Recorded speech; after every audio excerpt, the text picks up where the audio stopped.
not serving the original God, you are a fake person. You fake. That's the reason why you are forcing yourself to be original. You are fake. Somebody is here today. He's going to give a testimony. The junior brother to the father got lost 40 years ago. 40 years ago. The brother to his own father died and lost. Then when he goes to this church and said, Madam, don't worry. We don't need to put one candle. And we don't need to pray at all. The man is hale and healthy where he was. But before you die, you will see the man with your eyes again with confidence. Last Wednesday, when the lady was going to work, they said they have found the junior brother to the father. After 40 years. With your dirty mouth that you used to curse people, abuse people, talk anyhow, kiss unwanted husband, eat dirty food. Then every Sunday you carry your dirty mouth and then you say, sorry, I'm free. Then by Monday you are another person. Even to talk right to your father, your children, you cannot. Àti sọ̀rọ̀ gidi ọ̀rọ̀ títọ́ fún ìyàwó ẹ̀ wàhálà ni kó má bàbí. Hallelujah. Coronavirus will not get to Africa. No, you don't need prayer. We have the immunity to stand it. The immunity is there.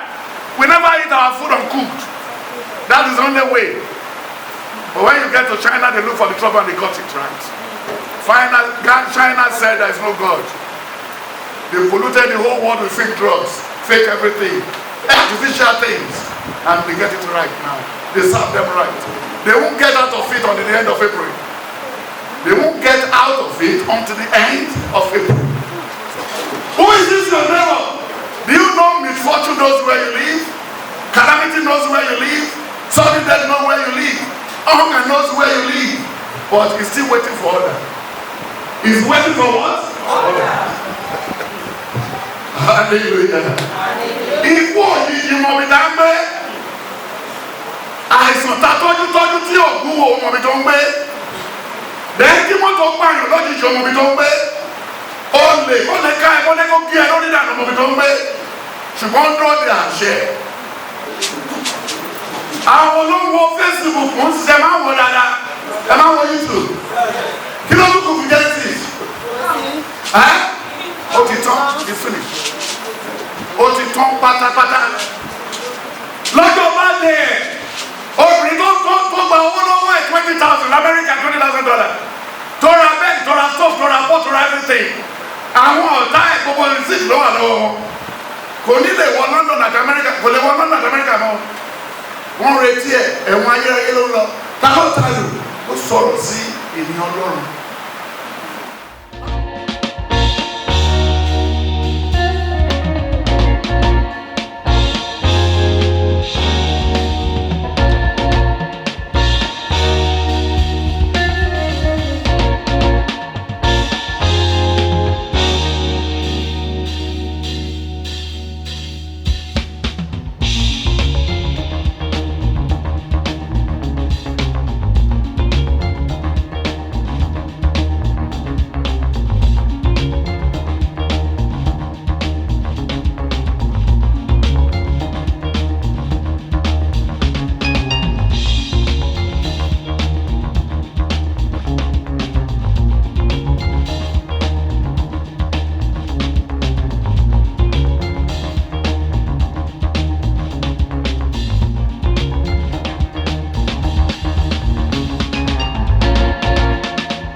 Worship and singing as if we want to die tomorrow. Because if you should remember the Yoruba chorus says, ó ní wá wọkọ̀ yìí kó tó kọjá lọ. lẹ́yìn yìí náà lẹ́kọ̀ọ́ ní tẹ́lẹ̀ wípé ó ní bàtà wa kò mọ̀ bá lágbára ní ayé ògùn ẹ̀jẹ̀ kọ́ wa lójú ẹ̀wọ̀n bá wà sí ọlọ́run bàbá olóore ọ̀pẹ yẹn. That is one. Then the third one kò lọ sínú ìjọ mímọ́. Kò lọ sínú ìjọ mímọ́.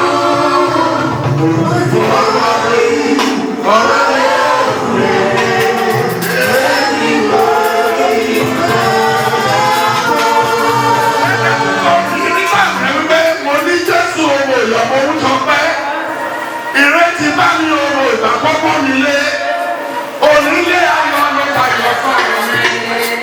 Ìbànújẹ́ ti kúrò ayọ̀ ló bá mi. Ajá ni má gbàgbé lọ lọ́rùn tèmi. Ó bá ti sí ọ̀rọ̀ mi dáná tó sókè tó tèmi. Àwọn orin náà ti kọ́ sẹ́yìn rè. You will never in life before I will die. I will not pray and I will not pray. I am not here by accident. Somebody sent me to this world for a mission to be accomplished. I don't know how you come about your own life. Every day, what do you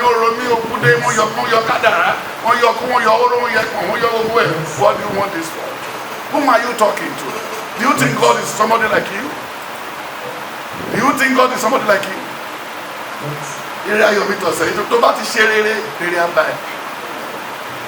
Tó bá ti ṣe rere láti kiri èrè àgbà ẹ̀. Ẹyẹ wíwá àgbájú ọlọ́run. Stop argumentative essays. It can't work. Are you not feeling ashamed? What was last 3 months for the last 2 years? You ask for a new car, it never come. You want to change your house, it never come. You want to change your place of work, it never come. Rather for the good work to come, they sack you. That means your prayers are not answered. Hallelujah. Because he said in the book of Matthew 6 from verse 18 to 24, he said one servant cannot serve 2 masters. You are not serving the original God. You are a fake person. You fake. That's the reason why you are forcing yourself to be original. You are fake. Somebody is here today. He's going to give a testimony. The junior brother to the father got lost 40 years ago. 40 years ago, the brother to his own father died and lost. Then when he goes to this church and said, Madam, don't worry. We don't need to put 1 candle and we don't need to pray at all. The man is hale and healthy where he was. But before you die, you will see the man with your eyes again. Will come. Last Wednesday, when the lady was going to work, they said they have found the junior brother to the father. After 40 years. Who brought him home? God. Who monitors his life? God. Who is with him? God. With your dirty mouth that you used to curse people, abuse people, talk anyhow, kiss unwanted husband, eat dirty food. Then every Sunday you carry your dirty mouth and then he says, oh, you flee. Then by Monday you are another person. Even to talk right to your father, your children, you cannot. At least and then you said you are coming to church to talk rubbish. Oh, this is tautology. It seems as if the great-grandfather and our father has heresy.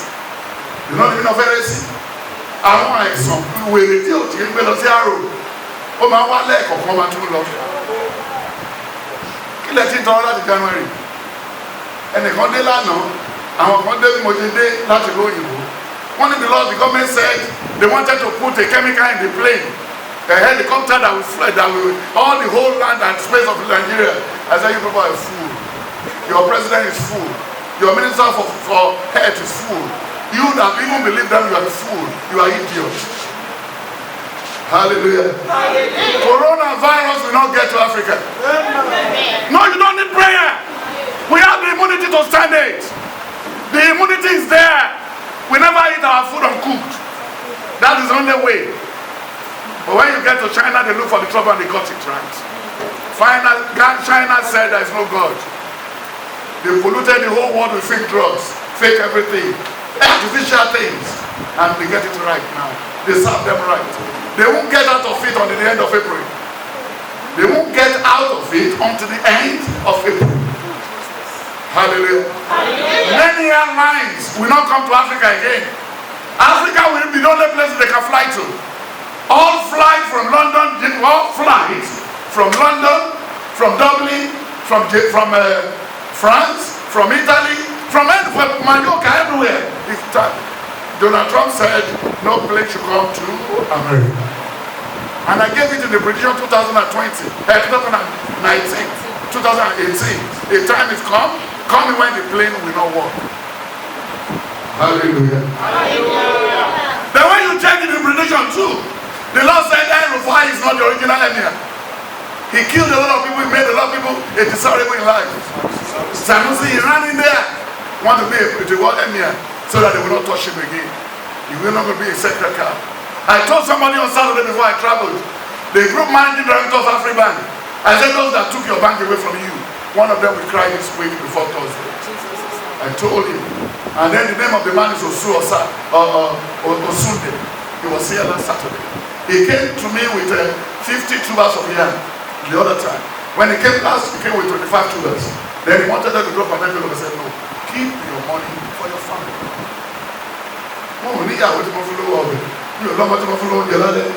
Keep your money for yourself. Hallelujah. Hallelujah. If you think you can settle me, you can do anything, you are wasting time. I'm not for you.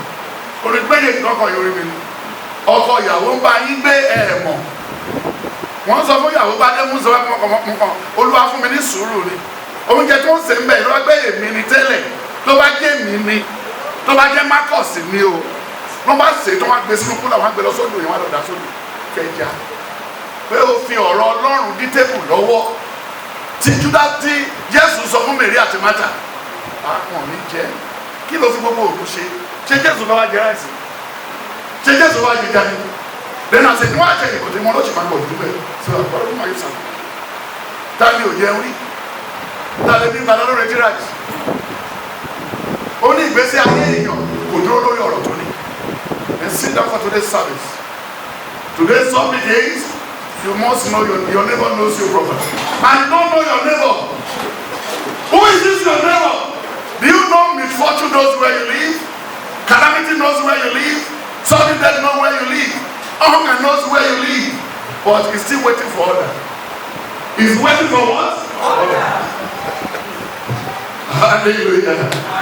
Ikú òjijì mọ̀ mi dá ń gbé. Àìsàn ta tọ́jú tí ògùn wo mọ̀ mi tó ń gbé. Lẹ́yìn tí mọ́tò pààyàn lójijì mọ̀ mi tó ń gbé. Ó lè ká ẹ kó kí ẹ lórí ìdànù mọ̀ mi tó ń gbé. Ṣùgbọ́n ń dúró de àṣẹ. Kí ló ní wá fi dáyé? Àṣẹ. Kí ló lè dúró de? Àṣẹ. Ṣùgbọ́n tó bá ti rìlíìsì ẹ̀ wàá gbọ́ pé a ní lánàá. Tí wọ́n bá ti ní kọ́ lọ mú tó bá ti débẹ̀.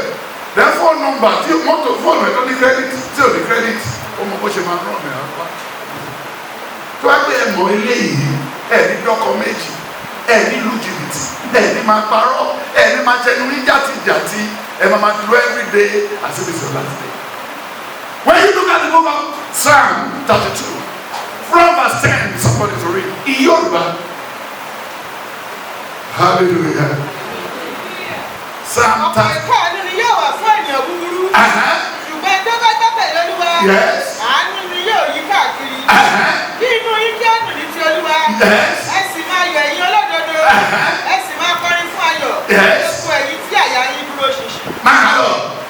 No, but that is 6. Psalm 32. Start from verse 4. Nítorí lọ́sàn àti ní òru, ọwọ́ rẹ wúwo sí mi lára, omi ara mi sì dàbí ọ̀dá ẹ̀rùn. Èmi jẹ́wọ́ ẹ̀ṣẹ̀ mi fún ọ, àti ẹ̀ṣẹ̀ mi èmi kò sì fi pamọ́. Èmi wípé èmi ò jẹ́wọ́ ìrékọjá mi fún Olúwa, wọ́n sì dárí ẹ̀bi ẹ̀ṣẹ̀ mi jì. Nítorí èyí ni olúkúlùkù ẹni ìwà bí Ọlọ́run. Yóò máa gbàdúrà sí ọ ní ìgbà tí a lè rí ọ. Hallelujah! Ẹni àìwà bí Ọlọ́run ló gbàdúrà. Fake people prayed. Bad people prayed. Idiot people prayed. Stupid people prayed. Ìyàwó tó wà lọ́wọ́ ò kìí ṣe tiẹ̀. Ọmọ tó bí ò kìí ṣe tiẹ̀. Ilé tó ń gbé ò kìí ṣe tiẹ̀. Owó tó ń jí lọ́wọ́ ò kìí ṣe tiẹ̀. Ilé tó kọ́ yẹn kìí ṣe tiẹ̀. Somebody stole money from Alausa as a contractor. Under Tinubu. He built house at Ejigbo. At the end of the day, they said that place is not a habitable area. He bribed everybody, 50 million, 30 million, everything. At last, they break the house. Then after 3 weeks, he died of heart attack. Nítorí pé kò mọ ibi tó wọ̀ mí ìdí tó lè wá. Ó lè ní. Landlord torí yẹn ó lè ní. Ẹ̀dùnrí wájú ẹ̀ tó lé yẹn ó lè ní. He is a thief. Gbogbo àwọn tó ṣe business ò lè ní ìjọba ọ̀run wọ̀. Kò ṣàyè yìí. Torí wọ́n fi kún, wọ́n bùkún, wọ́n ṣe everything. Gbogbo kan ọ̀yọ́ náà ló fẹ́. There will not be any businessman in heaven. When you look at the book of Matthew 19, from verse 16, go and check. Ó ní gbogbo àyùbábí Ọlọ́run èṣù ni. Gbogbo ilé ìjọ ìṣe pátápátá ẹ̀mọ̀ bẹ́ẹ̀ Ọlọ́run rí. Tọ́lọ̀ ń bá rí ẹ̀ lè gbé lórílé fún 10 years. Ẹ̀ lè gbé lórílé 6 years. Ilẹ̀ ibi tó yẹ kẹ́kọ́ lé sí wà. Kò fi kú wọn tí fẹ́ mú yín lọ síbẹ̀ ni. They are waiting for order. The Holy Spirit is waiting for what? For order. Hallelujah. O tún dé church o fọmọ kọrùn káàkiri lórí káàkiri tó máa ń fọmọ yẹn lójú ẹ̀ nígbà tó lọ́jọ́ tó mọ yẹn dàgbà ìjọba tó mọ dodo ṣé wọ́n ní gbogbo ọmọ wá sínú church ni ẹni tí ò mọ ẹbí tí Jésù ti sunkún ó fọmọ kọrùn bíi jìtá tí ó fẹ́ máa tá ní tọ́lọ̀ fọmọ dàrẹ́ làwọn mi àbọ̀fẹ́ fi gbogbo ẹ̀ ó fẹ́ràn rẹ̀ tí èèyàn gbọ́mọ lọ sókè ogun ni ó lè nílé ayé ogun ni. Yes. Yes. Sì kíyèsí ẹnìkan tọ̀ wá ó sì wí fún un pé olùkọ́ni rere ohun rere kí ni èmi ò ṣe. Hallelujah! Ìpàdé wọn ṣe lọ́bí Sunday nìyẹn. You come to pray the prayer and run as if you are a good person and you are not good. Ẹ ń ṣe èèyàn rere. Ẹ jẹ́ kó wọ́n bá yín àtẹnì kankan bí àyè sí sórí abẹ́rẹ́ rẹ́kẹ̀rẹ́kẹ́. Ẹ̀dánú owó, ẹ̀dánú wà, ẹ̀dánú nǹkan ṣíṣe rẹ̀ǹkà. Eléyìí tún bẹ́ẹ̀ nu ẹ̀ lọ bá Jésù bí tí Jésù jókòó sí. Kí èmi gẹ́lẹ̀ ní ìyà ìnípẹ̀kun. Ó sì wí fún un pé èé ṣe tí wọ́n fi pè. Èé ṣe tí wọ́n fi pè mí lẹ́ni rere. Ẹni rere kan kò sí bí kò ṣe ẹnìkan. Èyí ni Ọlọ́run. Ọlọ́run lẹ́ni rere. Ṣùgbọ́n bí wọ́n bá ń fẹ́ wọ ibi ìyè wa ò fi mọ́. Ó fi lérè pé èwo ló tóbi jù lóòfin náà. Wọ́n kò gbọ́dọ̀ pààyàn. Wọ́n kò gbọ́dọ̀ ṣe báyìí. Ojoojúmọ́ lẹ́yìn pààyàn lẹ́yìn ṣe wá ní kásákà náà. Wọ́n kò gbọ́dọ̀ jáde. You cut corners, you do everything every day and see kò sẹ́ni tó rí ní wọ́n wò ẹ́ o. They are looking at you. The topic for today, you fail to know your next neighbor. You fail to know your next neighbor. Your next neighbor is disappointment. Your next neighbor is sudden death. Your next neighbor is what? Sickness. And everything has been settled in the book of Deuteronomy 28 from verse 15 to the end. But you refuse to read it. Those are your neighbors. All the one the line there, those are what? They are your neighbors. Àwọn ọ̀rẹ́ yìí nìyẹn bọ̀ tẹ́kọ̀. Àwọn tí òun ọ̀rẹ́ yìí lẹ máa ń kà. Tí bàbá bára balẹ̀ gbọ́ wọlé wa lọ́rùn yìí, ìbùkún ní ìjẹun nígbà tẹ bá wọlé níṣẹ́ láláwùsá, tẹ bá tún débẹ̀ má lé kúrò lójú òdì, tẹ bá tún wọlé tó ilé yá tó jẹ́ ẹ̀fẹ́ yẹn. Ìtò ti dùn. Wọ́n á ṣe ìkómọtọ́ ní church, wọ́n á pe àwọn ẹgbẹ́ wọn bí olè bí àwọn ọlọ́ṣà, wọ́n jọ wá pín ráìsì wọn á jẹ́ tán. Wọ́n ní lágbájá ìgbélé àdúrà méjì lẹ́nu bàbá èso. Ṣé ìdánìyẹn ló lè so ṣá? Ṣé ẹni tó ń gbèsò fún lọ́lẹ̀ ló lè so? Èso délé tó bẹ̀ sí jáde. Yóò sì ṣe. Ẹ fílẹ̀ fún bàbá èso. Hallelujah. Hallelujah. Ipa tí la máa ti rí wọn. Ibi tó ti máa rí ìkànjí náà máa ti ń kọ̀. Wọ́n ń ṣe bí lion. Wọ́n ń ṣe bí eagle. Wọ́n máa ṣe bí vulture. Oúnjẹ tó ti rà, oúnjẹ tó ti rùn náà wá káàkiri. Hallelujah. Gbogbo wa pátápátá ní go and till the land. Go down there and what? And till the land. Kí la ń wá lálàsá? Kí la ń wá ní petroleum industry? Kí la ń wá níbi tó ti ṣe níbi tó wọ́n ní NNPC? Kí la ń wá ń bẹ̀ ọdún ọjọ́ mẹ́rin náà fẹ́ẹ́ ní ọmọ ẹ̀kọ́ tó ní ká máa lọlé? Gbogbo ilẹ̀ tó ń rà, gbogbo ẹ̀ náà ti ṣe interlocking sí pátápátá. Àlùbọ́sà lásán wọn ò gbìn. Mo rí kan nínú àwọn tó ń gbàdúgbò lọ́gbà yìí láàárọ̀ ọ̀yọ́ ọmọ alàgbàgbóyè. Ó ṣe fojú rí mi lọ́dún sáré lọ́mọ ní bàbá àti ìyá ìlú jọ. Èmi kọ́ ló ń sá fún. Ẹni tó bá ti sá fún mi o, má yẹ kí jẹ́ gbèsè láàárọ̀ o, bàbá ti rà. Ẹni bọ́ọ̀lì tó bá ti rí mi tó bá ti sá, ikọ̀ burúkú wà lára. Hallelujah. Ó dẹ̀ ti gbáàdì kékeré fẹ́ kí n fi mú ẹ. Nítorí pé nígbà tó ń sọ fún Èlíṣà, ó ní bàbá apá ní ṣe kí ló gòkè wá. Gbogbo àwọn ọmọdé yìí pa lọ́jọ́ yìí pátápátá. Hallelujah. The topic for today, you don't know what? You don't know your next neighbor. But your next neighbor knows you. Who is our next neighbor? Deuteronomy 28. From verse 16. From verse 16. Those are everything there is our neighbor. Ègún ni fún ọ ní ìlú. Yes. Ègún ni fún ọ ní oko. Ègún ni fún ọgbọ̀nrẹ́gbọ̀nrẹ́. Yes, go for Mama Joko, ẹ ṣe tí ilẹ̀ jọ. Àtọ́fún ẹ̀kọ́ àkàrà rẹ. Yes. Ègún ni fún ọmọ inú rẹ. Ọmọ inú rẹ. Àti èso ilẹ̀ rẹ. Yes. Bísí màálù rẹ. Àtọmọ àgùntàn rẹ. Ègún ni fún ọ nígbà tí wọ́n bá wọlé. Ègún sì ni fún ọ nígbà tí wọ́n bá jáde. Yes. Olúwa yóò rán ègún ìdààmú. Màá wí sórí rẹ. Nínú gbogbo tí wọ́n bá fi ọwọ́ rẹ lé ní ṣe. Títí ó fi rán. Àkúrò lórí ilẹ̀. Títí wọ́n fi ṣègbè kankan. Nítorí búburú ìṣe rẹ. Nípa èyí tí ìwọ ti kọ̀ mí sílẹ̀. Yes. Olúwa yóò sì mú àjàkálà àrùn ilẹ̀ mọ́ ọ. Wọ́n fi wọ́n kúrò lórí ilẹ̀ náà. Kí la fẹ́ sọ lọ́wọ́ sí? Ṣé kò tí káàkiri? Olúwa yọ bí ilẹ̀ mi. Ojúmọ́ ẹ̀kọ́ àti ìkà. Something that knows where you are living. Hardship knows where you are living. And people knows where you are living. To go to bed and never woke up knows where you are. To kill you know what you are doing. But it's waiting for order. He's waiting for what? He's waiting for order. Hallelujah. Hallelujah. Àwọn ọmọ wa ń tẹ̀sọ́ fẹ́ wọlé. Ó ní mo gbọ́ ìbọ̀dá àgùntàn. Mo gbọ́ ìbọ̀dá àgùntàn. Jésù lórí kí wá. Jésù lé omi. Látòrí lọ.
See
nǹkan tó yẹ kẹ́ ṣe.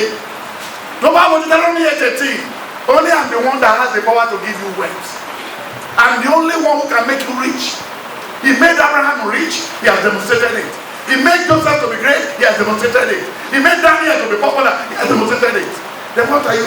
You didn't even know two lines in the Bible. But thou shalt remember the Lord thy God. For it is only he and him who can make it. That he may establish his covenant which he has sworn. He has no promise to you. Amen. Ṣùgbọ́n tí ìwọ jẹ́ rántí Olúwa Ọlọ́run rẹ. Nítorí pé òun ni ó fún ọ ní agbára àti ní ọrọ̀. Yes. Bí òun tó lè fi ìdí májẹ̀mú rẹ̀ tí ó búra fún àwọn bàbá rẹ̀ kalẹ̀. Ni ó ti rí ní òní yìí. Hallelujah. Hallelujah. Ẹ̀ṣẹ̀ lolúwa rán sáwọn ẹ̀yìn wá.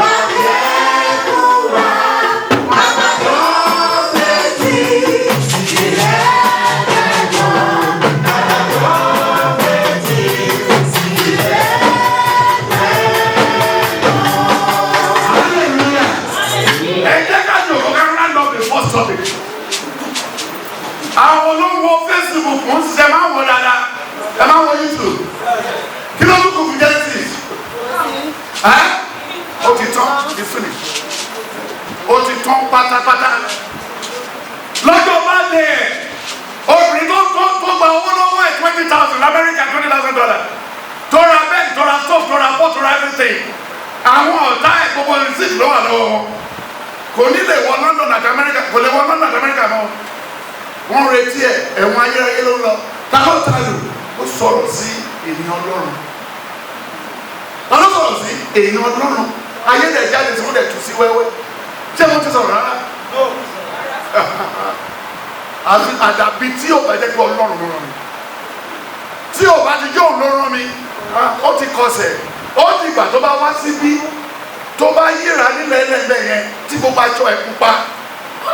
Kó wá lọ mú aṣọ ẹ̀kọ́ fún àwọn afọ́jú, ìgbà yẹn ló tún lè bọ́.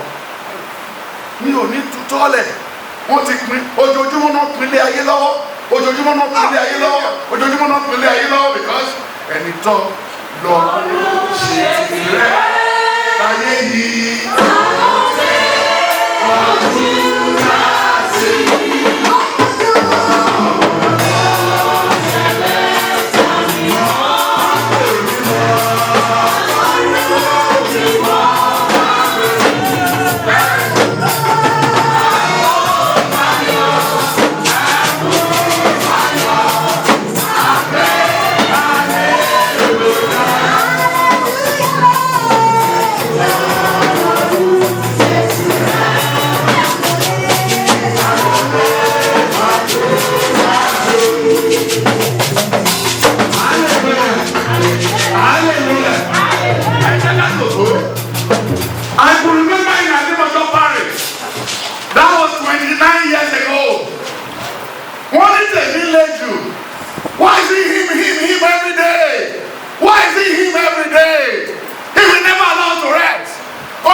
They went to Coca and get a very good herbalist who made a voodoo for them.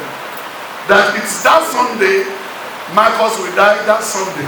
Don't pay, but don't damn it. And when I woke up from the night, I went straight to the shepherd. I said, sir, you brought a voodoo that will kill me today, but I will come to church. And I will come and dance to your what, to your fully and full. And láago mẹ́rin ọ̀sán ẹni tó máa kú yẹn aago mẹ́sàn-án ọ̀sán aago mẹ́rin ọ̀sán ni ó ní iná tá a bá dá gúnugú ẹyẹ ní iná máa fi sun nítorí pé ó lè torí èèyàn Ọlọ́run jọ ìlògbó ni kò bá mú ó lè torí èèyàn Ọlọ́run kò lọ rọ nǹkan sínú ìwọ ẹran kò bá mú nítorí pé ó ní neither will I leave you and neither will I forsake you. Know for sure they are going to make their trouble, but they will never come closer to you. Then Isaiah 54, verse 10 to 17, he said, no weapon formed against you shall prosper. And that's all. He said, for gathering, they will gather themselves. But they will surely, I will put them to shame. Hallelujah. When it was 4 o'clock, we were in church. They said, parochial committee, they saw partially. I said, sir, Olusha, Baba Joe, I kí wọ́n tún kẹmìrì òyìnbó ti fẹ́ kọ́ ni pé parochial committee dissolve. Ẹ wá fún wa láàyè láti yan ẹni tó wù wá. Parochial committee yẹn ti stay for 13 years. Ó lè lẹ́yìn àmẹ́. Wọ́n ní ìwọ kọ́ ló bá wọn dájọ́ jù wá lẹ̀. Ó lè tó bẹ́ẹ̀ láti wọ́n máa sọ báṣe. Wọ́n ní sà, mo ti wọ́ sàárín yín, èmi máa tu yín ká. Mẹ́rin nínú yín agbẹ́gbọ́sọ lórí sísórí, mẹ́rin nínú yín ayáwèrè, mẹ́rin nínú yín apá ọmọ ẹ̀, mẹ́rin nínú yín akóso kànga. Mi ò ní lọ́hùn tí wọ́n parí iṣẹ́ mi. Then when it was 4 o'clock, àwọn ọmọ ìjọ tó close wọn lọ lé mọ́tò tẹ orí kan fọ́. Then àwọn àgbàjọ fẹ́ máa sáwọn ẹ̀ máa sá o. Nǹkan tẹ mú wá ti ṣiṣẹ́. Hallelujah. Nǹkan tẹ mú wá ti ṣiṣẹ́ ìṣòro mẹ́jẹ ká lọ gbé. Nígbà tó máa fi dé Bako bus stop, tí gbogbo orí ọmọ ẹ̀ ti fún kására Colfert, àwọn mọ́tò kọ̀ sódò kù lọ. Mo ní bàbá ṣe báyìí lẹ́nu lẹ́yìn àwọn ọ̀dẹ̀ ilẹ̀ lọ́la náà. Ẹgbẹ́ mo ní Marcus help wa. Mo ní no ṣe bẹ́ẹ̀ ni ilẹ̀ fẹ́ lò fún. Àwọn náà rẹ̀ ń lẹ̀ ẹ máa tún padà lọ. Ẹ lọ sọ fẹ́ẹ́ ní ẹgbẹ́ kò ṣiṣẹ́. Màá tún wá. Ṣùgbọ́n ní Sunday tó ń bọ̀. Tí ẹ bá ti gbà wípé tẹ́ ẹ bá sọ pé parochial committee dissolve torí ìwọ wọn á náwó sáwọn mẹ́rin tí a máa kó lọ sí mutual lẹ́yìn ẹ̀sìn. Nígbà tó máa di Sunday òtí ìtò wọn ní parochial committee dissolve. Hallelujah. Tí a bá rẹ́ni tó ń bínú obìnrin tí ò bá ti sọ ọ̀rọ̀ Ọlọ́run dáradára lára mi nínú pálọ̀ ẹ̀ wọn ò lè múre wọlé yẹn mọ́ o. Ẹ jẹ́ kó yé yín láti lọ. Tí o bá ti sọ̀rọ̀ ibi sí mi nínú ilé ẹ nínú pálọ̀ ẹ anywhere o lè pàdé eré mọ́tò tó máa fi wọlé. Ó dàbí ẹni tó sọ kò fi ju Jésù tó lóun sá lọ lé. Jésù lọ títì ó dẹ̀ mọ́kò ó fẹ́ sọ̀lù kó tiẹ̀ tó sọ yẹ kọ́wọ́ ẹ lè wúwo ṣùgbọ́n tó bá sọ tán that's anything. Hallelujah. Ẹ̀rí ẹ̀yin náà lè lágbára ẹ lè dèèyàn ńlá irọ́ ò jẹ́ jìbìtì ò jẹ́ ẹ bẹ̀rẹ̀ dáadáa Psalm 11:3 ó ní tí ìpìlẹ̀ sábà ti bàjẹ́ kò sí ọ̀rọ̀. This week tó lọ yìí àwọn ọmọ ọjọ́ mẹ́ta ló gba wedding ló gba engagement ring. Àwọn ọmọ Elisha àmọ́ṣe wedding mẹ́ta àwọn mẹ́ta ló gba wedding ló gba engagement ring. Bí wọ́n dẹ̀ ṣe ń gbà tó ni wọ́n ń pè wọ́n láti London wọ́n ẹ̀sà báwo lè ṣe mọ̀ ẹ̀sà báwo lè ṣe mọ̀ mo ló lọ́wọ́ fi hàn mí pé eré ti ń tẹ̀ lọ́wọ́ àwọn ẹ̀sà ti tẹ̀ wọ́n lọ́wọ́ o fiancé wọn ti fún un ní ring. Hallelujah. Ṣé ó tún jù yẹn lọ? Ta ló fi hàn mí? Ta ló ní kí pè wọ́n? That's all. Lẹ́nu ẹ̀yin wá jókòó ẹ̀rí kankan ẹ wá fojú finá ráìsì ẹ fojú finá dàgbùdọ̀kúnú ẹ ṣe màkàrónì ẹ sí bí bàbá bèrè. Ní 1997 obìnrin àjẹkàn ṣe pèsè kúlà kan kún fún adìyẹ kúlà kejì kún fún tọ́kì kúlà kejì kún fún ẹran ó náà ní kò fi ẹja ẹran kò fi ṣe pèsè. Bẹ́ẹ̀ni màá tí mo fi jáde láti inú yàrá tí mo débẹ̀ mọ́tò màdá ẹran èèyàn làwọn eléyìí ibi tó gbé wáyé ọgbà wrong place lábàjá gbogbo àwọn mẹ́ta ẹgbẹ́ ó ti dùn pit toilet á lọ da gbogbo ẹ̀ sínú ìpàdánwọ́ta màmá ẹ ṣe lọ yẹn tí ẹ bá ti délé mo fún yín ní 3 months láti change tẹ́ ẹ bá ti change ìdá Michael ti bá yín lọ ẹ ní jèrè ọmọ ẹ máa kúkú yà ní then gbogbo àwọn tó jọ ọmọ yín wọ́n máa ń dà ní nígbà tó dé after 3 months gbogbo nǹkan tó ṣẹlẹ̀ sí kò lè gbà pé hallelujah ẹ jọ ẹ má tẹ lọ́wọ́ ẹ jẹ pèsè ẹ wò dáadáa ẹ wáyé torí oúnjẹ anybody ó dàbí kí n wá sí church kẹ́ni kan mú tẹ́kẹ̀wé lọ́mọ mi lọ́wọ́ màá gbá etí ọmọ màá tẹ̀lé gbá etí ẹni tó fún o fẹ́ bá mi tọ́ ọmọ mi ni hallelujah ẹ ṣọ́ra gidigidi your next neighbor is also close to your place you fail to know your next neighbor and you need to know your next neighbor but you don't know when your next neighbor is coming. You don't know when your next neighbor is what is coming. The way you look at the book of Isaiah 28:1-5, Isaiah 29:1-8, then Isaiah 30:4-10, then Isaiah 31:6-11, then Isaiah 40 from verse 6, 7, 8, 9, 10, then Psalm 35:6-11, Psalm 127:1-5, Psalm 139:1-8. Ègbé ni fún adé ìgbéraga. Ègbé ni fún adé ìgbéraga. Fún àwọn ọ̀mùtí Ífráímù. Àti fún ìtànná tí ń rọtí ògo. Yes. Rírọtí ògo ẹwà rẹ̀. Tí wọ́n wà lórí àfonífojì ọlọ́ràá. Tí wọ́n fi ọtí wáìnì pa. Kíyèsí Olúwa ní ẹnìkan lágbára àti onípá bí ẹ̀fúùfù líle yìnyín àti ìjì ìparun ìṣàn omi ńlá àkúnya yóò fi ọwọ́ bí ṣubú sórí ilẹ̀. Adé ìgbéraga àwọn ọ̀mùtí Éfráímù tí a fi ẹsẹ̀ tẹ̀ mọ́lẹ̀ àti ògo ẹwà tí ó wà lórí àfonífojì ọlọ́ràá yóò jẹ́ ìtànná ríran gẹ́gẹ́ bí èso tí ó yára ìṣáájú ìgbà ìkórè. Èyí tí ní ìgbà tí ẹni tí ó bá ń wò ó bá rí i ní ìgbà tí ó wà ní ọwọ́ rẹ̀ síbẹ̀ ó gbé mì. Ní ọjọ́ náà ni Olúwa ọmọ ogun yóò jẹ́ adé ògo àti adé ẹwà fún ìyókù àwọn ènìyàn rẹ̀ àti ẹ̀mí ìdájọ́ fún àwọn ẹni tó jókòó ní ìdájọ́ àti agbára fún àwọn tí ó lé ogun padà sí ibodè. Bá àwọn pẹ̀lú tí fi ipá ọtí wáìnì ṣìnà àti nípa ọtí líle wọ́n ti ṣakọ. Àlùfáà àti wòlíì ti ṣìnà nípa ọtí líle wáìnì mú wọn dáradára. Wọ́n di aṣáko nípa ọtí líle wọ́n ṣìnà nínú ìran wọ́n kọsẹ̀ ní ìdájọ́ nítorí gbogbo tábìlì tí ó kún fún ebì àti ẹ̀gbin kò sí ibi tí ó mọ́. Ta ni òun ó kọ́ ní ìmọ̀ àti ta ni òun ó fi òye ẹ̀kọ́ yé? Àwọn ẹni tí àwọn ní ẹnu ọmú tí a sì já ní ẹnu ọyàn nítorí àṣẹ lé àṣẹ àṣẹ lé àṣẹ ẹ̀ṣẹ̀ lé ẹ̀ṣẹ̀ ẹ̀ṣẹ̀ lé ẹ̀ṣẹ̀ díẹ̀ níhìn díẹ̀ lọ́hùn nítorí nípa ètè ẹlẹ́yà àti ní èdè mìíràn ó fi bá ènìyàn wọ̀nyí sọ̀rọ̀ sí ẹni tí ó wí pé èyí ni ìsinmi ẹ̀yin ìbá mú àwọn aláàárẹ̀ sinmi èyí sì ní ìtura síbẹ̀ wọn kì yóò gbọ́. Hallelujah. Hallelujah. Lọ́nà wọn tí ó ṣókùnkùn kí ó sì máa yọ. Níbo ló ń tà wá àkóyè o? Yes. Lọ́nà wọn tí ó ṣókùnkùn kí ó sì máa yọ. Ni wọ́n dẹ àwọn wọn sílẹ̀. Wọ́n wọ ihò sílẹ̀ fún ọkàn mi ní àìnídìí. Ìparun kí ó wá sí orí rẹ̀ ní òjijì. Kí àwọn rẹ̀ tí ó dẹ kí ó mọ òun tìkálára rẹ̀. Ìparun náà ni kí ó ṣubú sí. Ọkàn mi yóò sì máa yọ̀ ní ti Olúwa. Yóò sì máa yọ̀ nínú ìgbàlà rẹ̀. Gbogbo egungun mi ni yóò wí pé Olúwa ta ló dàbí ìwọ. Gba tálíkà lọ́wọ́ àwọn tí ó lágbára jù lọ. Àti tálíkà àti aláìní. Àwọn ẹni tí ó fi ń ṣe ìkọ̀gùn. Àwọn ẹlẹ́rìí èké dìde. Wọ́n bi mí ní ohun tí èmi kò. Hallelujah. To go to the sermon properly.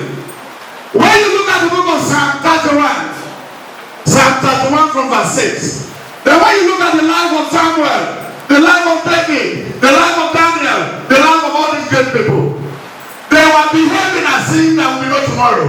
The book of Proverbs 3, from verse 14 to 17, on the length of days is in your right hand. Why are you so worried about the beginning? Then the left hand is prosperity and happiness. Àbí kí ló sọ? Ní ọwọ́ ọ̀tún yín ní ẹ̀mí gígùn bẹ, wọ́n ti kọ́ síbẹ̀ wọ́n tó bí wa. Lẹ́yìn ni wọ́n tún tọ́ ọwọ́ àdúrà fún. Ọjọ́ gígùn bẹ ní ọwọ́. Ó ti sọ ọ̀rẹ́ mi. Lẹ́yìn tí wọ́n ti sínú àdúrà. Bí wọ́n lẹ́nu bá máa gbàdúrà ní gígùn. Kí wọ́n jí láàárọ̀. Káwọn ọmọ mi wá bá mi níbi tí mo ti ṣọrùn tí ẹ ti ẹni tí wọ́n gbé Olúwa Ọlọ́run sẹ́lì Ọlọ́run ọ̀ṣọ́fà báwo fàyè gbà mí fàyè gbà mí fàyè. Ayé kí ni ayé wo nìyẹn? Ayé wo lọ́nà ni mo ń tọrọ? Ayé wo? Ayé wo ló bá fi gbà mí? Jẹ́ kí ni mọ́ mi kọ́ bẹ́ẹ̀ fẹ́? Ẹ wo àwọn àdúrà òṣìṣẹ́ ń gbà.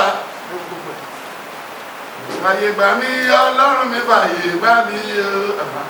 Nílé bàbá káyọ̀ ṣe kí ni? Wọ́n kàn fọ́ọ̀mù ẹ̀mí ni. It's just a useless talk. Ó rọ ènìyàn náà ló fẹ́ gbowó yín. Ọmọ yẹn kẹfẹ́ 5 years tó yẹ kẹ́ marry. Ẹ̀dẹ̀ ti marry 5 years back. Dẹ́tà náà wọ́n fẹ́ ọ̀tá yín ni. Ènìyàn ló sọ pé kí ni? Wrong person lẹ́wà lọ́dọ̀ ẹ̀. You are living in the house of the wrong person. But don't buy an àkàndá ní one sin. Oúnjẹ tọ́kì oúnjẹ pàtẹ́ ọ̀dẹ̀ ń jẹ Mr. Big àti Donald. Hallelujah. Ẹnìkan sọ fún mi ní ìjẹta oníṣà. Ó ní tí a bá fẹ́ ṣe foundation church òun máa mẹ́rin kan wá tẹ́nìyàn bá ti wá ẹ̀sà gbogbo irin àtẹ́kọ́ lè fún wa ní 24 million mo ní má pè rárá o má jẹ́ kẹ́nìyàn bá sí ní cathedral mo fẹ́ o 24 million iṣẹ́ òkú mo tó ń ṣe àtúbà bàbí tí ẹ àti fẹ́ máa pe Ọlọ́run àtúbà pòlù tí ẹ pẹ̀lú owó àìfẹ́ wà tó wó jìbìtì má mú wá bí òjò mo ti fẹ́ máa lọ ó ní sàṣẹ ọ̀rọ̀ yìí mo ti lọ ilé òṣèlú mo tẹ̀ jáde ilé lọ́dún sí ọ̀nà ẹ̀sẹ̀ àṣọ ìyàwó yìí bó ń jẹ kánú tẹ́lá fi ṣe nù ní oníyàwó sí bí wà lọ́bí má gbé ìyàwó ẹ̀ fún mi mo ti ń lọ sẹ́ má gbé nígbà ṣe o ó ṣe gbé ní kúrò mẹ́rin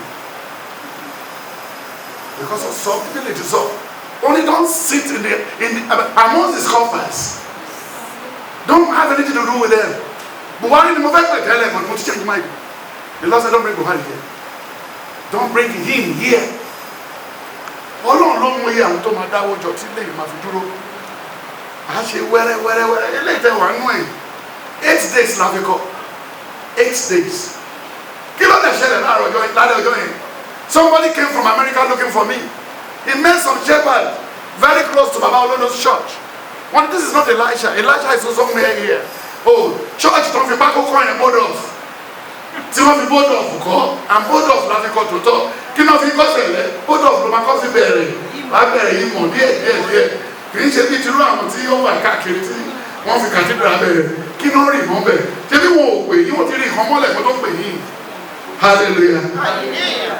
Then the woman now came and said oh thank you shepherd you want to dash the shepherd I brought her here now I dip my hand into the bucket I gave him a pack of 20 naira 100 naira 20 naira 1 naira so that time I gave him the pack of 20 naira I gave the man a pack thank you sir in August so and so date I am marking my birthday I invite you oh no we come no problem we come I'm not observing any birthday the Lord has revealed to me that this has to be completed then that night ọ̀pá ìrìndẹ́kì tó fi ń kọ́lé yẹn I never invited an architect I now brought out the 2 rods mo gbé kan sílẹ̀ àmáàkì ẹ̀ mo gbé kejì àmáàkì ẹ̀ odókè yẹn nínú àtúnṣe wa odókè àtúnfi ẹ̀ máàkì ẹ̀ báyìí àárọ̀ ọjọ́ kejì ó bẹ̀ sí pé then 8 days after it then the man only warned us pé tàbá kò gbọdọ̀ ẹ̀ṣọ́ bìtì kámá ẹ̀ tí kù mo lọ kó wọ́n yẹn nínú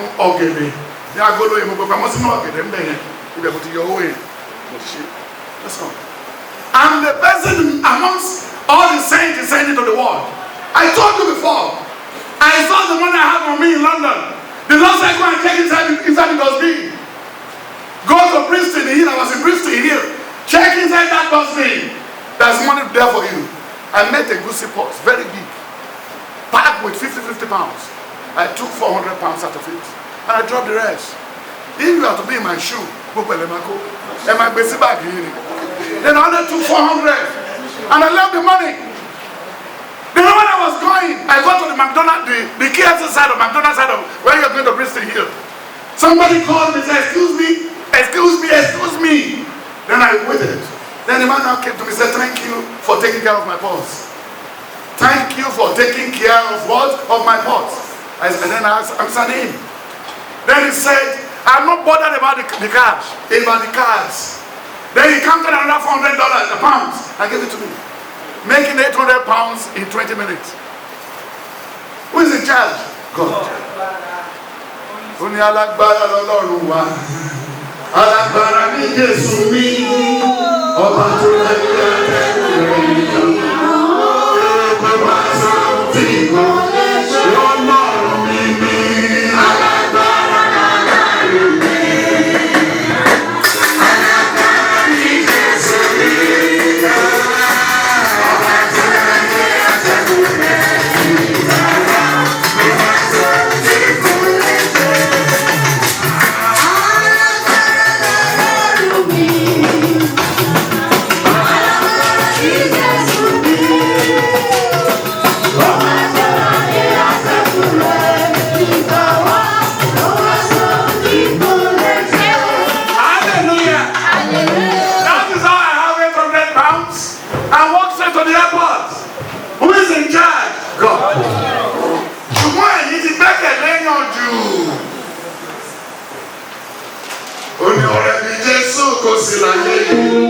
Ṣùgbọ́n Jésù Kristi ọ̀rọ̀ òtítọ́ ọ̀rọ̀ ayé lè kọ́ mi sílẹ̀ ewé tó Jésù tó kọ́ jẹ́ káyé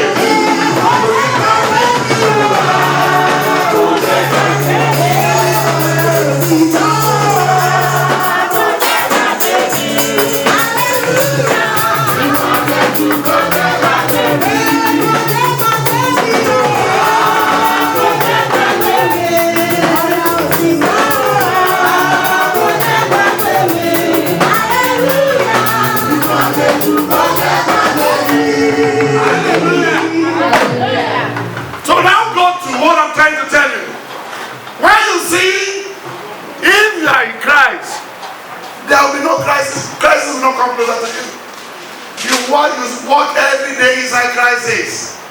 That is the reason why you are panicking every 10 minutes. Ẹlẹ́gẹ́ gbàdúrà, má ti work out. Bẹ́ẹ̀ lọ́wọ́ bàbá yé. Bẹ́ẹ̀ lọ́wọ́ àwọn tó mọ̀ mí. When you say ẹlẹ́gẹ́ gbàdúrà, mo ti lọ. It's wasting of time. Hallelujah. Àwọn kan gbàdúrà lọ́jọ́ kan. Wọ́n padà lọ bá wọn pé gbogbo àdúrà tẹ gbà yín lọ́rùn gbọ́. Ìgbà wọn tẹ tọ́ lọ́wọ́ àyẹ̀lẹ̀ yìí. Wọ́n náà dà, wọ́n náà lọ́wọ́ àyẹ̀lẹ̀ mọ̀ múlẹ̀ náà. Ẹ kàn ń bèrè ẹ̀ṣá ẹ̀dẹ̀ ń dà á lẹ̀ lójoojúmọ́ ẹ̀dẹ̀ ń wé sí ẹ̀. Ọ̀tọ̀ wọ́n yàn fi sí. That these people did not know their neighbor is very close to them. Let us start and give you 17 quotations on those people who even did not know that they are very close to what? To the last name. When you look at the book of Numbers 12, 1 to 5, Numbers 16, from verse 3 to 17, Numbers 16, 1 to 10, Numbers 14, from verse 18 to 24. Can somebody read? Oríṣẹ́ Mọ́sẹ̀ nìkan lọ́lọ́run fẹ́ máa bá sọ̀rọ̀. Why is he him alone? Báwo ló ṣe jẹ́ Mọ́sẹ̀ nìkan? Ìyẹn lè sọ káàkiri sí wọn lọ́wọ́ lẹ́nu yín. Jẹ́ Mákọ́sì nìkan ni. Olùṣọ́ náà lọ́kọ́ ni. Ta ló kọ̀kọ̀ ẹ̀? Àwọn wo ló ti pè é? Àwọn olóòpè. Àbá ọ̀lẹ́ ló kọ̀kọ̀ ẹ̀. Ọ̀lẹ́ ló pe ọkọ̀ síṣẹ́ Olúwa. Kì í ṣe òṣìṣẹ́ Olúwa. Ọ̀lẹ́ ni. Ẹ̀rí ni yìí mọ́. Ẹ̀yìn mọ́ church. Tó bá jẹ́ mi ló bá pàdé lọ́jọ́ tí tó bá sí kéèkì tó bá ń tajú rẹ̀ tó bá bẹ̀rẹ̀ pẹ́sùn mẹ́wàá lọ́wọ́ ẹ̀ má dé padà. Hallelujah. Àti Miriam. Lọ ìtàbí ẹni olùṣọ́ àgùntàn. Hallelujah. Ṣé ọmọ mi lè wá láti ìlú òyìnbó kó wá bèrè mi tí orí òkè ọlọ́run kọ́lé wà? Kí ló ń wá? Ìyá olóró kò lórogún kò mọ ibi tí mo ti bí kò tẹ̀ tí mo kìí bá ibi táwọn àdàgbà yẹn mọ̀ ń sùn pé kò sọ́mọ mi kan tó mọ bẹ̀. Wọ́n ṣe àgbọ̀ òde ayé wọ́n gbọ́ bóyá inú omi ló wà bóyá inú parapara òkúta kan ló wà fún. Wọ́n lè má mọ bẹ̀ títí wọ́n mọ fi wọ́ 50. Kí náà wá? Ẹ̀sà kí náà fẹ́ wá lọ síbẹ̀? Ẹ ti fojú kó jábì, ẹ ti fojú kó jàkárí òwe ti rìnrìn ya. Òkú olókùn tí ọkàn yẹn ti máṣọ, ẹ ti mú bàtà, ẹ ti mú gèlè, ẹ ti ṣe gbogbo ẹ̀. Ẹ ti fara kó jáde jàdí kiri. Wàhálà dé bá nítorí ẹ̀ tí wọ́n fẹ́ pé ẹ mọ nítọ̀ yín ni. Ẹ mọ nítọ̀ yín ni. Ẹni pé táwọn èèyàn bá kú ẹ ń wo lára mi. Ta ló máa ra aṣọ tó pọ̀ jù? Tẹ́wọ́n bá gbé ẹnìbọ̀dì wọ́n gbẹ́ nìkan kú mi tí bàbá ẹ̀ kú ìyá ẹ̀ ta ló máa ra aṣọ tó pọ̀ jù? Èmi ni mo lè ra 10 máa dógún mi ò lọ. Mi ò bẹ nìyẹn rí. Kí ni wọ́n wá ń bẹ̀? Kí ni wọ́n wá ń bẹ̀? Olórí burúkú èèyàn ló ń sìnkú àná méjì ẹ̀dá yẹ̀ ẹ̀ ti bàjẹ́. Wọ́n ní first wife ní ayé bàbá ẹ̀ ló kú táìmì second wife náà lọ ẹ̀ṣẹ̀ yìnbọn pa. Ta ló fẹ́ máa dáká kiri lójú títì? Ìdí ọ̀tọ̀ṣì. Ta ló ní kò sìnkú èèyàn? Hallelujah. Àti Miriam. Yes. Wọ́n mọ̀ máa pàṣẹ pé kí ikú lọ mú wọn. Kí àìsàn kọ́ lọ yẹ̀ wọ́n wò. Nítorí obìnrin ará Ethiopia tí ó fẹ́ ní ìyàwó. Yes. Nítorí pé ó gbé obìnrin Ethiopia kan ní ìyàwó. Yes. Wọ́n sì rí pé nípa Mọ́sẹ̀ nìkan ni Olúwa sọ̀rọ̀. Ṣé Mọ́sẹ̀ nìkan ló máa jẹ́ wòlíì tó lọ́lọ́bàrà jù ní Nàìjíríà? Ṣé Mákọ́sì nìkan ní? Lẹ́yìn tó olùkọ́ ti yẹn lẹ́dàá ṣe kí ló fà pẹ̀lú? Kí ni tèmi fi ẹ ṣe bọ̀? Lọ́sẹ̀ wòlíì tiẹ̀ lọ́sọ̀ fọ́pọ́jọ máa rọ̀ ní lọ́sọ̀ fọ́pọ́jọ máa rọ̀ kẹjà lọ́túnla. Tí ò bá dẹ̀ rọ̀ wọ́n padà ọjọ́ yẹn lọ. Àjọṣe ọlọ́pàá nítorí ọlọ́pàá wù òun. Orun wo ló fẹ́ sùn ló yọ ọsẹ lójú àlá? Kí ni this is just impersonating. Ibi tó lè lọ dìmú yẹn ibi tó lé ní ibi tó tẹ̀lé àwọn áńgẹ́lì ni. Lẹ́yìn áńgẹ́lì wòlíì ló kàn. Àbí tó ti lọ májọ yẹn ò bá ti lọ rán agbádá àbí bùbá. Ó tẹ̀lé lọ́rùn camouflage máa fi sùn. Káwọn àjẹ́lè rí ẹtí ẹ ti bàjẹ́. Àìsàn ló bá fi parí ẹ̀ because wọ́n á dún ẹ̀wò má sọ̀rọ̀ sí ẹ. Ọlọ́pàá kan wà tí wọ́n mú ní junction yìí. Ó máa wọṣọ dájú ẹ̀. Lẹ́yìn ọjọ́ tí sọ́jà kan máa fi débẹ̀, ó sọ kóòdù sí kò mọ́. Ibẹ̀ náà ti di ní jòkòdò mọ́. Àtúrí lẹ́yìn àyè because wọ́n ti ṣe bí ọ̀ṣẹ́ ṣe ṣojú. Kí ló kàn ẹ́ pẹ̀lú fọ́kànnà ní ìṣẹ̀lẹ̀? Kí o tó lè wọ fọ́kànnà, wàá láti wo orí òkè more than 10 times. Wọ́n máa kó èso yí ẹ ká. Ìwọ kan dìde oníkàdì kan lọ́wọ́ fọ́kànnà. Ìwọ tó jẹ́ àtẹnudọ́ jẹ fún ayé ẹ ti bàjẹ́. It's terrible impersonation. Títọ́ máa fi fọkàn fún ẹni bá ìyàwó rí ẹ̀wọ́ ọ̀dẹ̀ tó sílẹ̀. Hallelujah. Ẹ jọ ṣé afọ́jú lè ṣe bọ́sà? Ìwà fọ́jú òṣì ọ̀dẹ̀ fọ́kànnà lọ́wọ́ olóhùn ọkọrin kí ló kún akọrin pẹ̀lú fọ́kànnà tẹ̀wọ́n ní their practice lẹ́bẹ̀ kan ní Sunday níbo lè nígbà lọ́rọ̀ àyà kọrin àwọn tí òfin dáwọ́ wájú ìdáwọ́ sọ̀rọ̀ ìdámẹ́wàá. Received order from their home. Ó kàn sí ìjọba síbi ìjọba yìí ni o ọmọ pọ̀ kì í ṣe ìwò tó dáa ó lè ní ẹ́ oníkìkìtì ní aṣẹ́wó ní ẹ́ lẹ́yìn ìyàwó ẹ̀ tó ṣe fẹ́ ìgbàgbọ́ gẹ́sì ẹ̀dínmẹ́ ìròyìn òṣìṣẹ́ lẹ́yìn ẹ̀ ó dẹ̀ ń bá lọ́jọ́ ọ̀dẹ̀ ìnáwó sọ̀tún ẹ̀yẹ̀ lọ́wọ́ mọ́tò ó wá kóòdù girlfriend yẹn ní ẹlẹ́jà àtẹlẹ́rán ọ̀dọ̀ ọmọ láta ẹ̀ kò lè ọpọlọ yìí máa dúró lọ́jọ́ kan ó máa short down ọpọlọ yìí máa short down wá kó ìwọ àti ìwà rẹ̀ hallelujah. Olúwa sì sọ̀kalẹ̀ wá nínú àwọn iná ọwọ́ àwọn sánmọ̀. Yes. Ó sì dúró ní ẹnu ọ̀nà àgbá náà. Ó sì gba Áárónì àti Míríámù. Àwọn méjì sì jáde wá. Yes. Ó sì ń fẹ́ gbọ́ ọ̀rọ̀ mi nísinsìnyí. Fọ́kànnà ẹ gba ìpè fún ní ẹ̀jẹ̀ ẹ̀yin ó lè wọ fọ́kànnà tó ṣe tẹ̀ tán kí nǹkan ẹ̀ má bọ́ sí oṣù náà.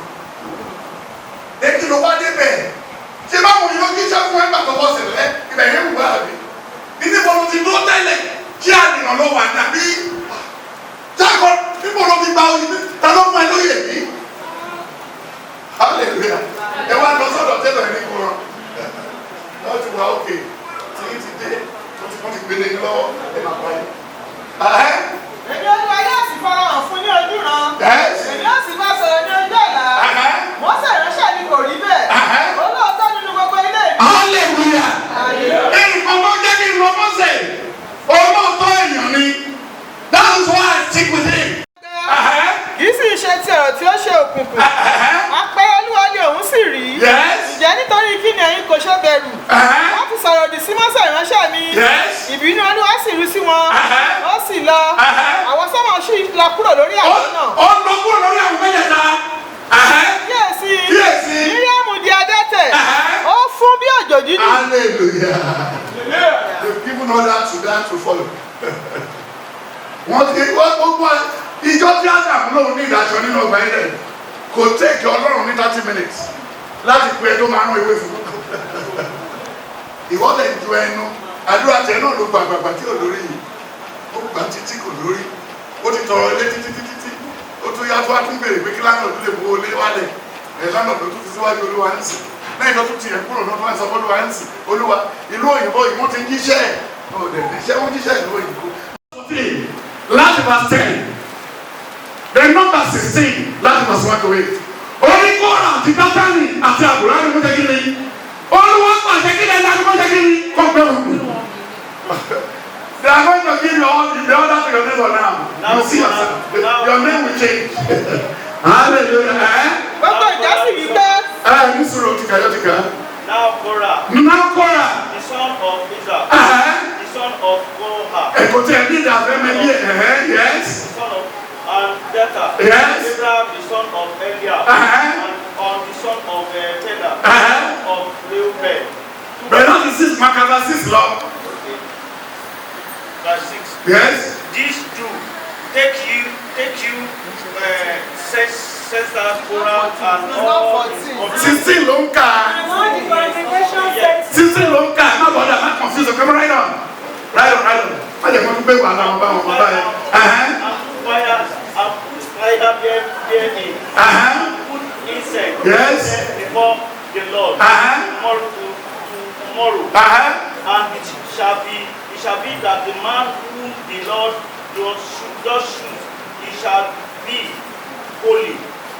Ye take too much upon you, ye son of Levi. And Moses said unto Korah, Hear, I pray ye son of Levi, seeth it, but it's small. Verse 13. Verse 13. It is a small thing that thou hast brought us up out of a land that floweth with milk and honey, to kill us in the wilderness. Hallelujah. Down there, the Lord gave an order that the Lord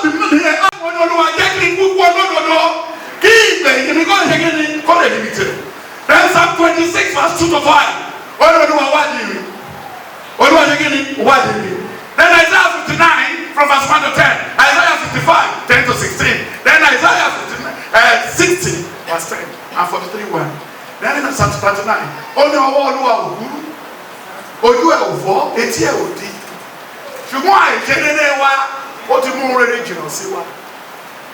Hallelujah. Hallelujah. Ilé tó ń gbé kò yẹ kó gbé bẹ́ẹ̀. When I go to Lagos, when I came to Lagos, all my brothers deserted me because I tell them the truth. I went to number 9, Prophet Adeoye, no, in Ijoraba there. When I got there, my brother was treating me like what, like a king that night. Then when we were to sleep in the night, nobody said, "Park in Motowa and Tomahawk is Saragono." I was like, is it theater? Then one time they won't be one of them has story bed out. Then by the time I don't teach. When the brother be my tea also we share ferry. When you go see, when you ferry is. Brother, if you let him was Christmas, if you let him be like to talk 30 one put it. Aye yi ti bàjẹ́ kọjá aye. Mi ò gbọ́dọ̀ dúró síbi pẹ̀lú yín rárá. Mo ní mission. Mo níbi tí mo ń lọ. Ẹ má bínú tẹ́ bá padà wá. Sípàsì tẹ́ kó fún mi lánàá yẹn gbà. Mo fẹ́. Dàásì kíkọ̀ tẹ́ fún bí amọ̀lẹ̀ fẹ́ máa fi wọ́ọ̀lẹ̀ yẹn. Ẹ gbà sà. Ó dàbọ̀ sà. Tẹ́ bá dé ẹ̀ lè bá mi mo ti lọ sà o. Before afternoon, mo ti kẹ́nu. Nígbà tí mo máa tún dé ọ̀dọ̀ brother mi kejì. Ó ń gbé Ìmọ̀lẹ́ Fàlàfíà street ní orílẹ̀ Ìgànmú. On getting to the place, he gave me the key. He said, I work in a Chevron. I said, okay sir. What are you doing in Chevron? When I'm a security guard in Chevron. Security? Only tó lè bá wá tó bá pa yín tó bá ṣe everything ṣe bí ẹgbẹ́ méjì náwó ìyá yín. Oh my God. Bọ́dá mo máa tún fún yín kọ́kọ́rọ́ yín mi ò lè gbé mi. Ẹ má bẹ̀rẹ̀ sẹ́yìn. Ìyẹn ni mo fi wá sí Agége Motor Road ní area cement tí mo wá ń gbé uncompleted building létí wọn tí ì parí. Mo ń gbé bẹ̀bí ìwèrè. Mo pátákó mọ́ àti bọ́ọ̀dù mojú mílò. Then mo fi bọ́ǹfìtà àgọ́lọ́ bọ́ǹfìtà méjì. Ìkan ni mo fi ṣe rice. Ìkan ni mo fi ṣe stew. Then mo tún wá ní barometer tí mo fi ń test ẹ̀. Ẹran màá ti mú ẹran kan jáde màá fi nǹkan gun màá mú dúró. Tí bá máa fi dé láti ìta tí mo wáṣẹ́ lọ tí igi yẹn bá ti kan ara bọ́ǹfìtà yẹn ó mì pẹ́ nìkan ti fọwọ́ kàn ó máa da ọbẹ̀ yẹn nù. Hallelujah. Because mo máa dókè bí mo ṣe ń lọ yìí mo máa dókè. Èyí ẹ̀yìn fara kọ́ ó gbọ́dọ̀ ẹ̀gbọ́n ó gbọ́dọ̀ ẹ̀kúrò ó gbọ́dọ̀ èmi ò fẹ́ o. Kò sí anybody kí n máa lọ sí ìlú òyìnbó sí kó dé bẹ̀tẹ̀ ẹ̀gbọ́n fẹ́ rí ẹ̀gbọ́n o wizard tani àwọn ìbọ̀dá kan ẹ̀kọ́ bí tẹ̀lé bàbá ẹ̀ bàbá ti bẹ́ẹ̀ lọ́dún kò gẹ́rà ẹ̀rù jáde gbé mọ́tò kàmá because mi ò gbọ́n àkọ́kọ́ lọ́wọ́ wọn rí nígbà tí mi ò yáwó lọ́wọ́ bàbá ẹnìkan máa jó síbi tó wù ẹ́ ibi tó wù mí ni mo lè jó sí ìkan tó wù ẹ́ ló lè ronú ẹ̀kọ̀kan mi.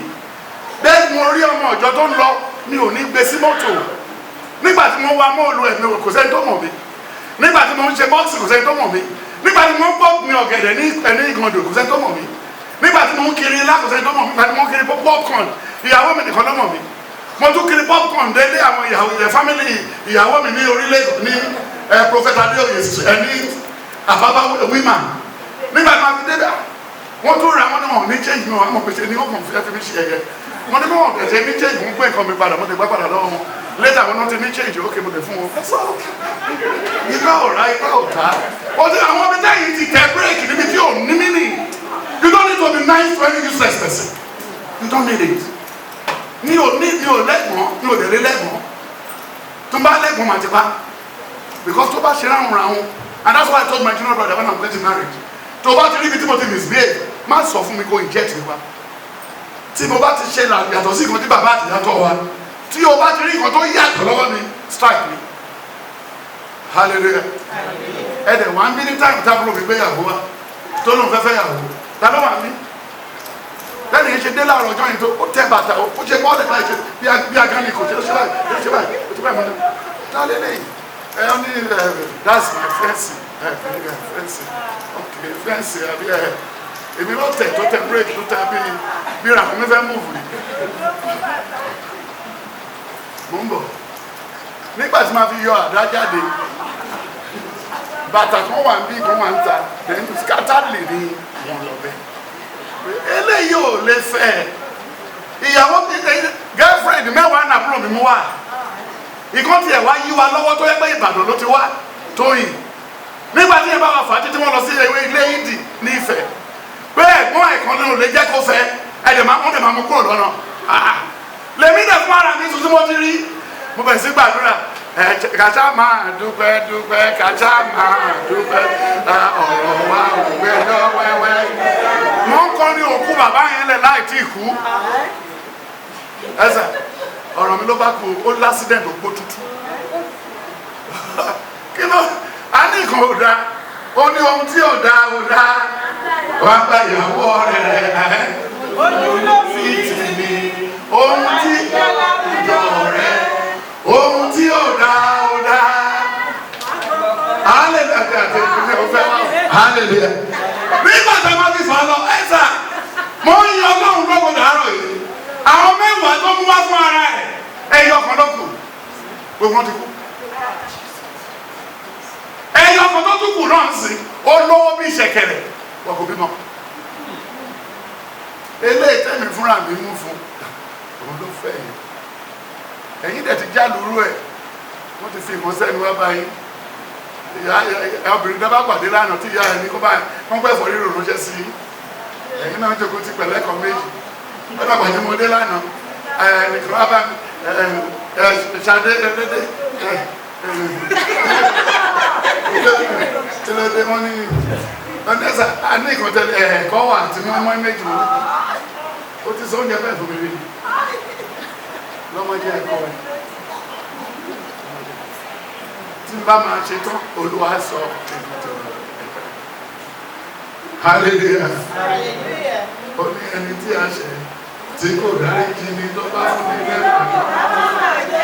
Èṣù jọba lórí iyán, kẹ́ni máa níjọba òṣìkà. Èṣù jọba lórí iyán, kẹ́ni máa níjọba òṣìkà. Ẹni tí a ṣẹ̀ tí ò dárí kí ni tó bá fún mi lórí ìka má máa jẹ. Báwo ni lọ́ọ̀fù ṣe é fẹ́ dàbí tìyàwó? Ṣé bí lọ́ọ̀fù ẹyọ kan náà ló wà? Ẹ kí ló fẹ́ ṣe fún mi náà ẹ̀sà ṣe gbádùn ẹ̀? Ṣe láìkí ẹ̀? Àbí kì í ṣọwọ́ sí kí n dànù? Hallelujah. Mo mọ bẹ́ẹ̀ sè, ó mọ bẹ́ẹ̀ sè. Ó ṣe ló wá ṣe bẹ̀ wá fún mi ní ẹ̀pẹ́ láti lọ rẹ̀ ẹja yẹn. Ẹ̀dọ̀kùnrin tó tún wà mẹ́ ẹsẹ̀ ẹran tó tún wà mẹ́ gbé. Because ó ní Ọlọ́run mi, ìrẹ́ lójú tí mo fi ríran, ìwọ ní kọ́kọ́rọ́ tí mo fi ṣe, ìrẹ́ lójú tí mo kọ́kọ́, iná ayé ọ̀dọ́ kọ́kọ́ bí, akíní mo ní tí mo lè wá, mo ní ọ̀bọ̀bọ̀.